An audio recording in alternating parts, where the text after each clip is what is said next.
Thank you very much. The staging of any new Wagner ring cycle involves complex issues of performance, production, conception, funding, and stagecraft. When a new ring cycle is conceived, designed, and staged in the United States, where relatively stable sources of substantive government funding are not the norm, as is the case, for example, in much of Europe, the funding rests almost entirely with the opera company and its resources.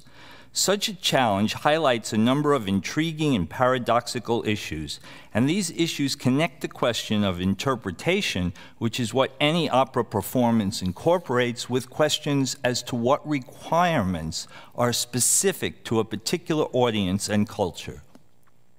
In simple terms, a new ring involves a balancing of what is new and distinctive to this production with what is traditional, that is, what connects this new production to the historic continuity of Wagner's ring cycle as a total work of art. The perceived identity of the audience is crucial to the enterprise. In Germany and Austria, for instance, audiences are accustomed to both government support and a widespread diversity of active opera companies. Accordingly, audiences are able to attend multiple ring cycles annually. As a result, the role of novelty, of Regietheater interpretations, converses directly with the steady diet, so to speak, of ring cycles consumed by a stable and relatively predictable audience.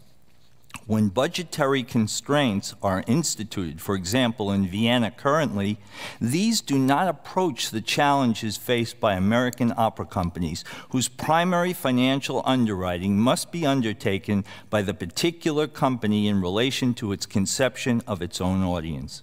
For the sake of clarity, I would like to express some of my interests in terms of reception aesthetics.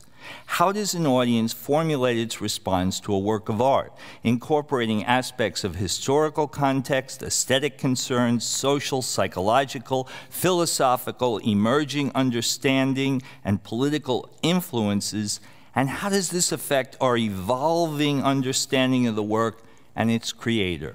Or in the case of the ring cycle, its primary creator, Wagner, and its secondary interpretive creators, those who collaborate to form a new ring cycle. The great literary historian and Romance philologist Erich Auerbach conceived of art and the interpretation of art as striving to achieve an inner dream of a culture, of a historical period, of the unfolding of a tradition and counter-tradition within history and culture, of the artist's hypothetical and imaginative concerns, as well as those of the contemporary audience and interpreters, evoking Goethe's term Weltliteratur, encompassing not merely world literature in its cultural specifics, but also the transcendent general human quality uniting all peoples. Auerbach proposes that art provides us with a diverse background of a common fate. In order to understand art most authentically, Auerbach formulates the idea of a radical relativism, relative both to the material and to those trying to understand it. According to Auerbach, in the process of such interpretation, we do not lose the faculty of judgment. On the contrary, we acquire it. In the aesthetic field, he continues, our power of adaptation to diverse cultural forms or epochs is constantly brought into play, often in the course of a single visit to a museum or a single concert. For Auerbach, the general human quality is grasped through the particular interpretive setting, a continual process involving the consideration of what great art meant to its own historical period, contextualized by how this is placed within the history of ideas, and conversant with what the art means to us in the present. We may apply this model to the case of the Zambello San Francisco ring cycle, and perhaps to other ring cycles as well. Originally a co-production with Washington National Opera, the 2011 ring cycle became a singular possession of the San Francisco Opera when financial exigencies necessitated the withdrawal of the Washington National Opera from the project. What had originally, according to Zambello, been in 2005 an interpretation of the ring that addressed, and here I'm quoting her, Washington, D.C. as the seat of political power and the misuse of it, now would by necessity be reconceptualized for San Francisco and the Bay Area. Major funding issues dramatized the implications of what was at stake. Expressed simply and perhaps paradoxically, this ring by necessity had to be new and different, but remain a traditional conception. It needed to be a novel production, but not so deconstructive that it appeared disrespectful of Wagnerian traditions and performance practices so important to core Wagnerians. It had to be accessible to Americans, but not so severely that its 19th century philosophical antecedents were lost. If this ring were to be perceived as incorporating too radical an interpretation, its grounding in tradition, along with its source of conservative financial underwriting, might be jeopardized. If this ring were to be perceived as too traditional, too much like every other ring, its uniqueness to San Francisco would be jeopardized, possibly affecting deleteriously the audience base. Zambello's production gamely addresses all these concerns. Its American West setting, moving in time from the gold rush through the Industrial Revolution to the American metropolis of the early 20th century and on into the blighted post-industrial, environmentally challenged West of the 21st century, provides a niche that ingratiates this ring with its local audiences. As Zambello explains it, in San Francisco, where Californians have a keen consciousness of nature and the environment, we placed more emphasis on despoliation. Is there a major river in the U.S. that hasn't been raped like the Rhine as the brooding E-flat chords begin Das Rheingold? From the clouds of Los Alamos to 3 Mile Island and the BP oil spill, the natural resources that built this country have been on an inevitable path to destruction. In Auerbach's terms, what matters here is that the San Francisco ring address issues that resonate with the particular self-perception of audiences in the Bay Area. Wagnerian themes, greed, corruption, love, destruction, redemption, are presented with a slant reflecting a desire to contextualize and translate. From Wagner's traditional themes, Zambello isolates additional ones: environmental destruction, the role of women, that speak to Bay Area passions. Zambello's précis for this production stresses its setting on the Western Shore as our last chance for reinvention. Manifest Destiny ends here. We can't keep moving forward. California is also the part of this country where nature is most unrestrained and uncontrollable. Flash floods, mudslides, forest fires, earthquakes. All too often, discussions of American ring cycles bemoan the private basis for American productions, yearning for the more solid nationalistic support more common in Europe. But such an approach ignores the pragmatic necessities of our current performance practice. New American opera productions in general, and new ring cycles in particular, must address in a straightforward manner the balance between tradition-bound fiscal support and the publicity campaign, which must highlight specific cultural perceptions and assumptions. In this regard, our present challenge mirrors the endeavor faced by Wagner in mounting the first ring cycle and in founding the Bayreuth Festival. As much as I admire her production and sophisticated treatment of these tensions, I feel obliged nevertheless to describe Zambello's description of her ring cycle as an ingenious interpretive reading with a distinct flavor of salesmanship. And here I'll give you a taste of it. As the curtain rises on our ring, you will see the pristine world of an idealized natural landscape. As the cycle proceeds, the glistening world sickens, changes, trembles, darkens, and decays. And when the curtain falls, the world seems bereft of anything alive as we know it, now destroyed by our own making. The Norns live inside a computer attached to the motherboard by bundles of cables. The only visible sign of nature in Götterdämmerung is a slowly dying tree in the Gibbetschungs Hall. In Siegfried, Fafner is a scrap metal compactor who bleeds oil when Siegfried slays him. The fire that surrounds Brünnhilde has a greenish tinge, suggesting chemical combustion. We are left hoping that the despoiled world might be reborn through her redemptive suicide. The role of women as an issue that speaks to potential and emergent audiences in the San Francisco Bay and beyond, Zembello addresses with her interpretation of Brünnhilde. Perhaps the most heartbreaking aspect of The Ring is Wotan's failure to realize the perfect hero he so desires was actually his daughter Brünnhilde. I call her the hero rather than the heroine because she achieves in a sense what no man can achieve, returning the ring to the Rhine maidens and restoring a natural order. By her self-sacrifice, we come to a new world. Zembello's interpretive slant must be inclusive, not merely as a working principle, but also in terms of the ability to gather new and potential audiences. Thus, she says, the Christian motifs of redemption and reinvention are reconceptualized as personal transformation, a hugely American impulse spanning a distinctively Christian worldview, but also the secular right to reinvent ourselves in a single lifetime, a virtually Jeffersonian pursuit of happiness.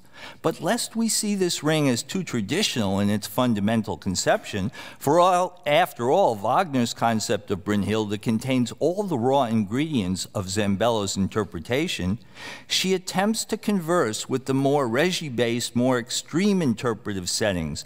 With more than a touch of irony, she sees what she calls the winners in American culture as those who drive for redemptive transformation now.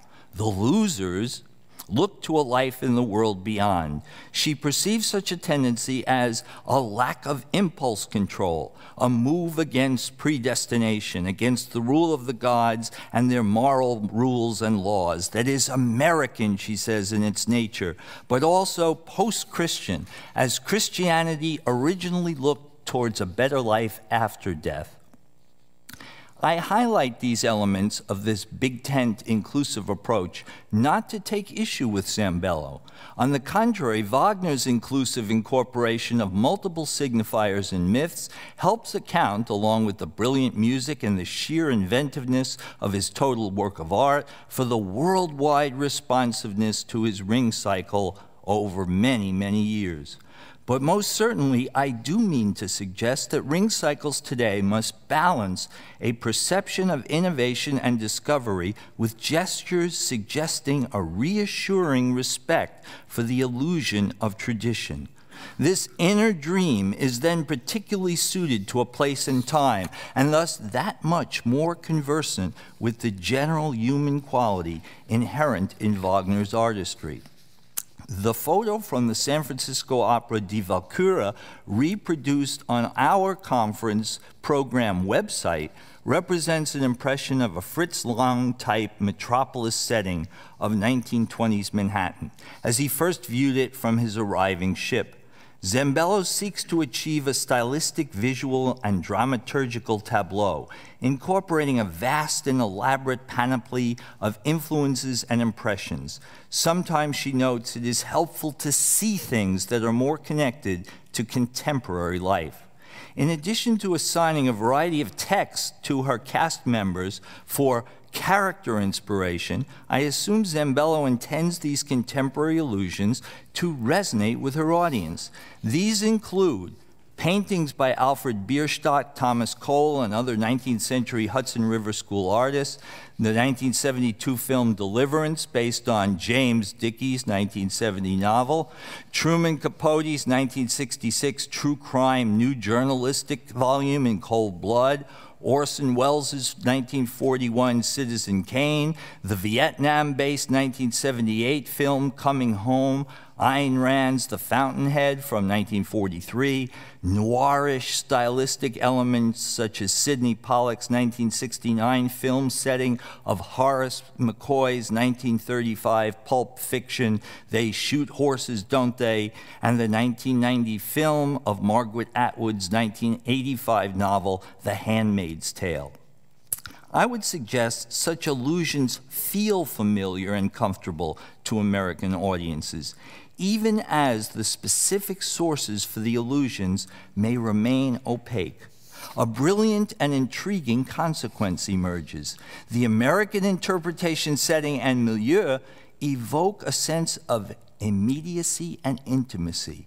This comfortable response connects with a sense of tradition. Simultaneously, however, the American interpretation, to the extent it departs from cultural stereotypes of past European ring cycle productions, conveys a perception of innovation and newness.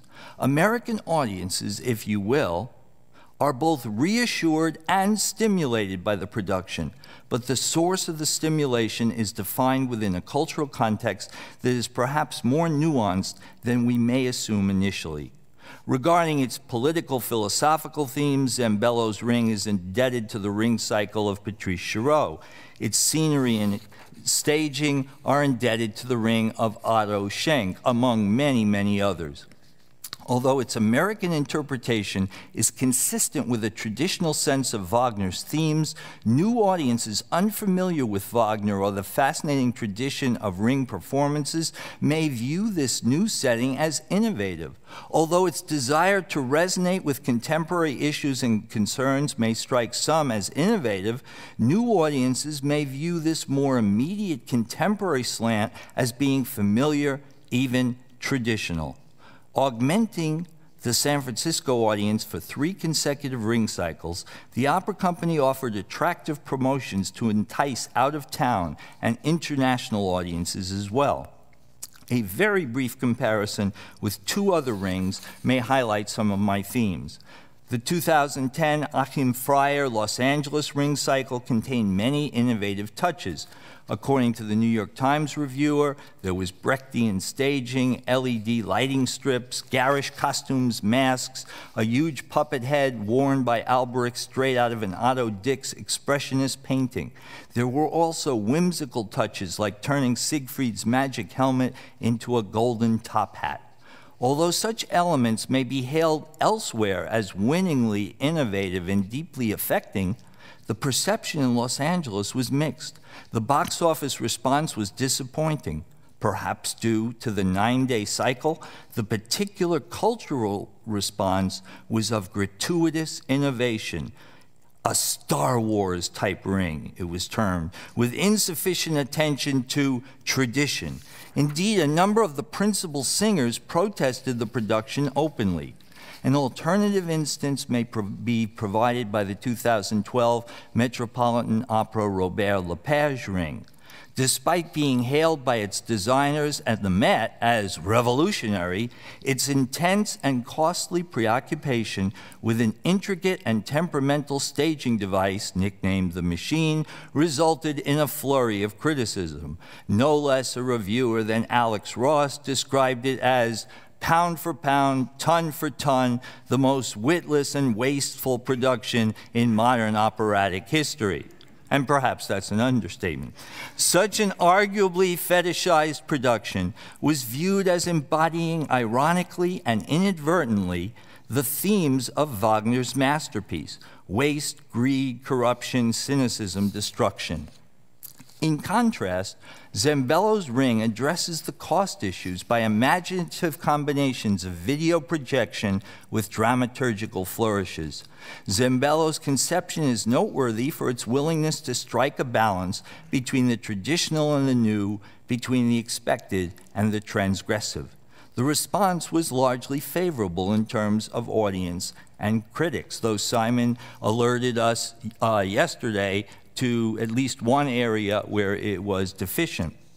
When we consider Auerbach's idea that the general human quality is best addressed by the particular, I would suggest that we factor in such cultural and reception aesthetic interpretive strategies. we may conclude that the 2011 San Francisco Opera Zambello Ring Cycle provides insight into the future of Wagner performances in our age of financial challenge, to the extent that it highlights the interpretive concerns of literary and dramatic form. We may well conclude that it attains in the particular a realization of Wagner's presentation of an achievable, successful, living Gesamtkunstwerk. Thank you very much.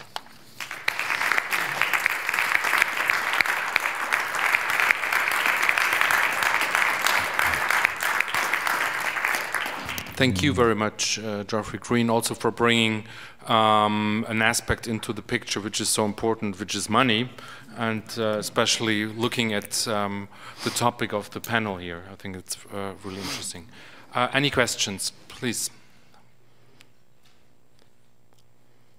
Oh, yeah, you first and then. Okay, thank you. Well, thank you very much, Dr. Green, for a wonderful talk. You mentioned at the beginning, I think, a very useful list of the challenges, particularly in the United States, of producing a ring. And I wonder if there might be one other that you might comment on, if indeed you see it as a challenge, and that is that it's not likely in the United States that any ring is going to be given as a unified whole throughout its entire run. That is, that it's taken apart, so that Valkyrie will be a cash cow, be shown on its own. Some seasons, perhaps Götterdämmerung, possibly the other works as well. I think that that is true at any theater, but probably more true in the United States. And if indeed that is a consideration, that one has to have a ring that if you take the pieces out, you don't do it as a unified cycle, it still has to hang together. Could the destruction of nature as a unifying concept be a particularly attractive one to bring the four operas together, or to bring them out in separate presentation when the cycle cannot be given? Might that be a consideration? Well, of course that would be a consideration. I think that it's correct that for the most part we would accurately characterize that as being the way rings operated. It was certainly true with the Metropolitan Opera. But in this particular ring, they did the first two in individual performances, and then they did the whole cycle. There was an original intention of having an individual debut for Siegfried and for Götterdämmerung, but there was insufficient interest to see those plus the entire ring cycle, which started a day or so later. So this ring was in effect being launched half complete, and many had not seen the individual pieces before. And in a sense, I believe that the individual components of the Los Angeles ring, I may be wrong, but I believe they were not launched individually. Simon would know. Actually,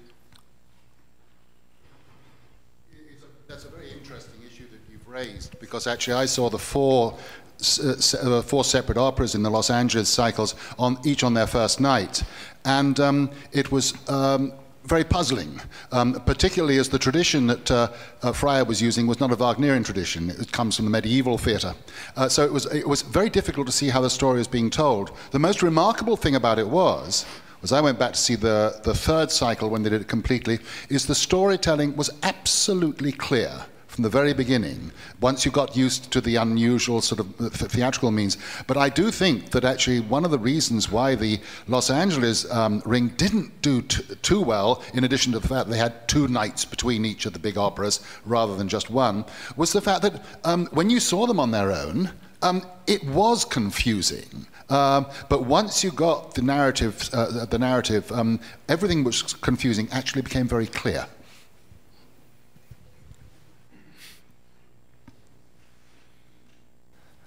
You were making the distinction between the director's aim, maybe, of being contemporary and being traditional, which I asked myself, like maybe I missed him during your paper, if the director made any concrete remarks to that, because from my experience of working with directors, that's not an issue for directors at all of being contemporary or being traditional. Like most of them, they aim of like if they tell the story clearly or like if they develop their own interpretation. But like from my experience, I never found that this is an issue if it's contemporary or if it's traditional, or like to keep the balance between them, not to be too radical and not to be too traditional. Would you say, is it your point of view on this production, or would you say that this was the director's point of view? Well, I want to put this as tactfully as I can. I believe that I am characterizing what is the composite institutional process in the United States of developing a ring. While this may not be spoken of openly in the production, it is certainly a factor in planning, a kind of production by committee, if you will, wherein the conception is tethered to the sense of what the audience will be able to bear and what the potential patrons and donors will be able to support. So that, if I've been clear, the Los Angeles Ring may have been deeply profound, but what becomes significant is the fact that it did not achieve that profundity in relation to the Los Angeles audience and the potential audiences that could or would have traveled to see it. And the San Francisco Ring, in many respects, may have been cookie cutter or traditional or maybe innovative. Its conception, let's say, may have been derivative and may have been quite striking, but its conception was geared to what in advertising terms would be a public. And by understanding it, as I'm trying to do, from the public backwards, we can gain insight into, let's say, American productions where the director doesn't have artistic carte blanche in its entirety. There isn't the means to support that. We have one very last short question, hopefully, because we're running really out of time. I don't even have a question, just an additional remark. I share your admiration for the relative success of that production in San Francisco. And in response to a previous comment, I think it should be pointed out that one of the traditionalist aspects of the Zambello Ring was her emphasis, or rather her skill, in terms of Personenregie.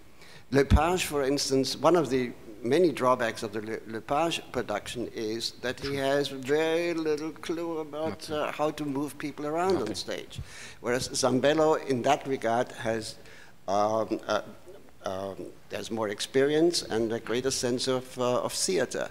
And that is one of the traditionalist aspects of the production that contributed to a large extent to its success. Yeah, I mean, a wonderful example, as you were making that point, that came into my mind, the idea when we see Brunhilde meet Wotan, it's in that committee room with the metropolis skyline in the background, and she leaps like a child, and he catches her. Now, fortunately, it was Nina Stemme and Mark Delavan, so that he could catch her.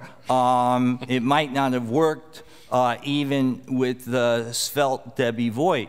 But in this motion, there was movement, it was dramaturgically exciting, and it told emotionally resonant story. Yeah. And this versus the machine in New York, maybe that's how to maybe wrap it up at that point. Thank you so much for really excellent papers and great discussion. Thank you very much.